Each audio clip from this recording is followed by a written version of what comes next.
India's number 1 varicose veins hospitals ఐబీసీను సంప్రదించండి. మీ నొప్పి లేని ప్రయాణాన్ని ప్రారంభించండి. నమస్కారం, సుమన్ టీవీకి స్వాగతం. నేను మానస. ఈ రోజు మనతో పాటు ఉన్నారు ప్రముఖ కవయిత్రి, అలాగే విశ్వ నియమాల ప్రచారకురాలు డాక్టర్ లక్కరాజు నిర్మల గారు. వారితో మాట్లాడదాం. అమ్మ నమస్కారం. అమ్మ నమస్తే.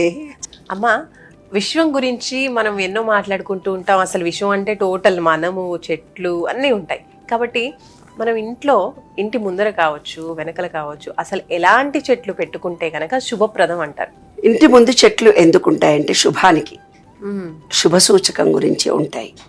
అవి ఆయుర్వేద పరంగా కూడా, ఎందుకంటే గాలి మనం పీల్చుకుంటాం కదా, ఆయుర్వేద శాస్త్రం ప్రకారం ఎలాంటివైతే బాగుంటాయి మనకి ఇంట్లోకి వచ్చే గాలి అని. కొన్ని అపశకునం కలిగించే చెట్లు కూడా ఉంటాయి. కొన్ని చెట్లు అవి అనారోగ్యానికి కారణాలు అవుతాయి. ఈ దృష్ట్యా మనకేం చెప్పారంటే కొన్ని చెట్లు ఉండాలని, కొన్ని చెట్లు ఉండకూడదు అని చెప్పారు. ఏ చెట్లు ఉండొచ్చు ఇంట్లో? మన ఇంటి ముందు ఖచ్చితంగా తులసి చెట్టు ఉండాలి. తులసి అనేది అన్ని ఆయుర్వేదిక లక్షణాలు ఉంటాయి. తులసి దగ్గర నీళ్లు పెట్టగానే వంగి నీళ్లు తాగుతుంది, తెలుసా? అవునమ్మా. తులసి కొమ్మ దగ్గర అది కూడా మనం చూసాం. అంటే అది ప్రాణం ఉన్న చెట్టు. మీకు ఇంకా ఒక చెట్టు సంగతి తెలీదు. ఆ చెట్టు ఏంటి తెలిసిన? సదాపాకు చెట్టు. మీ మహబూబ్ నగర్లో సదాపాకు చెట్టు, సదాపాకు తులసి ఆకు తమలపాకులో పెట్టి ఒక కస్తూరి గోళీ ఇచ్చి, ఇలా కొంచెం గొంతు నొప్పులైనా, పిల్లలకి కఫం వచ్చేది, గోరెంత దగ్గు అని, ఆ రసం పిండి పాలల్లో కలిపి చంటి పిల్లలకి వేస్తే కొంచెం సదాపాకు, ఒక తులసి ఆకు ఒకటి ఇలా రసం పిండి పాలల్లో కలిపి వేస్తే కఫము, దగ్గు, జ్వరం అన్నీ పోయి, టైఫాయిడ్ జ్వరంతో సహా అసలు జ్వరం వచ్చేది కాదు పిల్లలకి. అలా సదాపాకు చెట్టు అనేది ఇప్పుడు ఎవరెవరైతే వింటున్నారో తెచ్చి ఇంట్లో పెట్టుకోండి. ఒక ఆకును మనం రోజు తిన్నా కరోనా లాంటి వైరస్ కాదు కదా, ఎలాంటి వైరస్ కూడా మన దగ్గరికి రాదు. దాన్ని సదాపాకు అంటారు. తులసి చెట్టు లాంటిదే సదాపాకు. తులసి చెట్టు కంపల్సరీ ఉండాలని మాత్రమే మీకు తెలుసు, అందరికీ తెలిసిన సత్యం అది.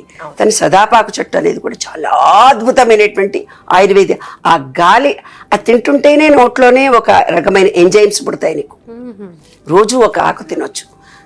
ఆ చెట్టుకు ఒక విశేషత ఉంది, తులసి చెట్టు లాగానే. ఎవరైనా పీరియడ్స్ వచ్చిన వాళ్ళు కానీ, ఎవరైనా చనిపోయి వచ్చిన వాళ్ళు కానీ ఆ చెట్టుకు నీళ్లు పోస్తే చచ్చిపోతుంది. అంటే నెగటివ్ ఎనర్జీ ఉన్నవాళ్ళు ఎవరు నీళ్లు పోసినా ఆ చెట్టు చచ్చిపోతుంది. తులసి చెట్టు లాగానే సేమ్ అటిట్యూడ్ ఉంటుంది దానికి. కాబట్టి అందరూ ఈ 2 చెట్లు ఇంట్లో ఉండొచ్చు. వేప చెట్టు మన ఇంటి ముందు ఉండొచ్చు, ఇంట్లో వెనక కూడా ఉండొచ్చు. వేప నుంచి వచ్చేది చాలా, మన మూలాధార చక్రము. ఉగాది రోజు నాడు ఉగాది పచ్చడిలో వేప పువ్వు వేస్తాం. అది మన మూలాధార చక్రాన్ని ప్యూరిఫై చేస్తుంది. అందుకనే వేప చెట్టు వేస్తారు. నేను మొన్న ఎక్కడో వాకింగ్ పోతుంటే ఒక ఆమె వేప ఆకు అంతా తెంపుతుంది హైటెక్ సిటీలో. ఎందుకమ్మా ఆకు తెంపుతున్నావు అని అడిగారు. మా చంటి పాపకు రసం తీసి ఎందులోనో కలిపి చంటి పిల్లలకి ఇస్తారంట. ఇస్తే ప్యూరిఫై అవుతుందట బాడీ అంతా. వేపాకును చంటి పిల్లలు లేత ఆకును తింటే, వేపాకు తింటే షుగర్ పోతుందని ఇప్పుడు అందరు తింటున్నారు. అది అందరికి తెలిసిన విషయం. తర్వాత అరటి చెట్టు ఇంటి ముందు ఉండొచ్చు అన్నారు కదా. అరటి ఆకు అన్ని పనికొస్తుంది, అది అందరికి తెలిసిన విషయం. అశోక వృక్షము అది తెలియని విషయం.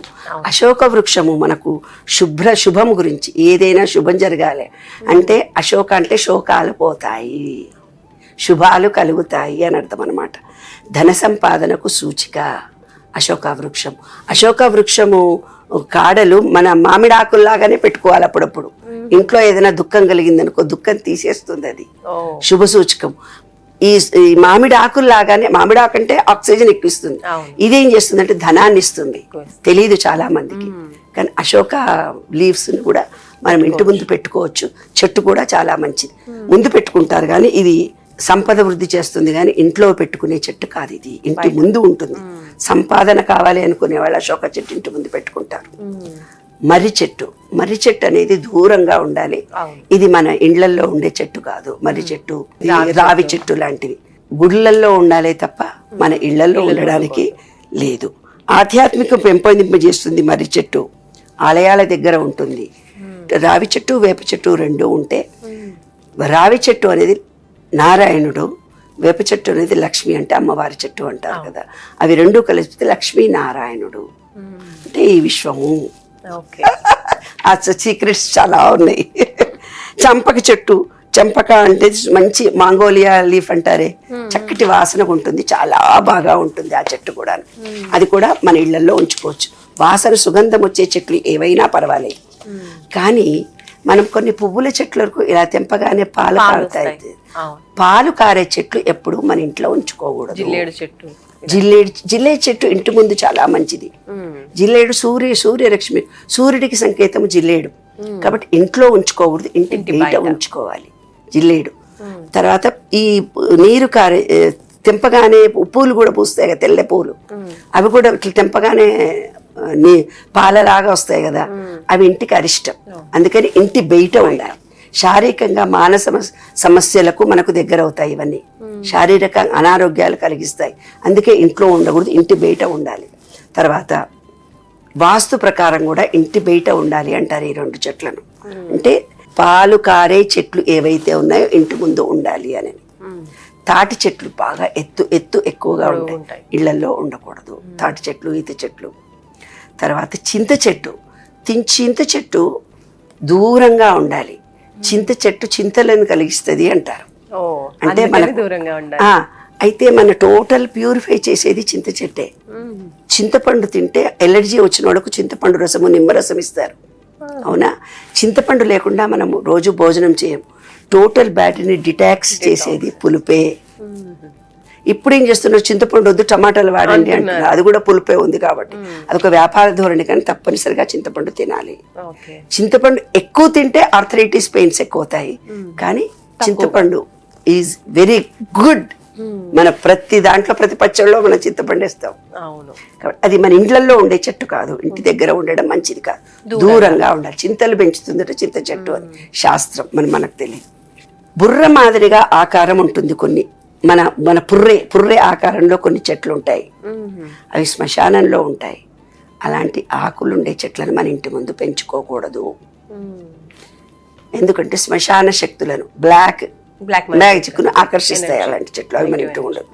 కాబట్టి చెట్టు అనేది తప్పనిసరిగా మనకు అవసరము, ఆక్సిజన్ అందజేస్తుంది. కానీ చెట్లను మాత్రం పెంచుకోవాలి. ఇంకొక విషయం చెప్తాను వినమ్మాయి, చెట్లు అనేది కంపల్సరీ పెంచాలి. మీ ఇంటి వాస్తు బాగాలేదని ఎవరో ఒక ఆయన చెప్పాడు.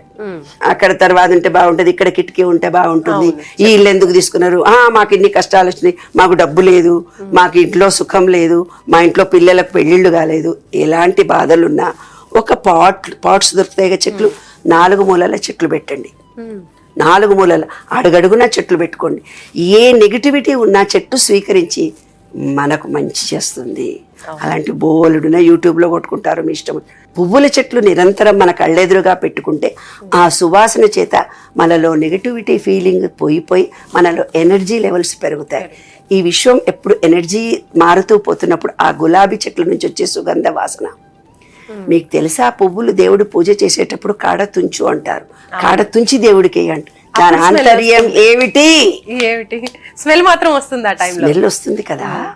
ఏదైతే కాడ తుంచి వేస్తే స్మెల్ వచ్చి దేవుడికి వేస్తుంటే వాసన వచ్చింది, అలా కఠినమైన మాటలు ఎదుటి గొంతుకు సంబంధించిన ఈ విశుద్ధి చక్రానికి సంబంధించినటువంటిది పువ్వు కాడ తుంచి ఎలా దేవుడికి వేసావో కఠినమైన మాటలు నువ్వు మాట్లాడకు, ప్రేమగా మాట్లాడనేది దాని ఆంతర్యము.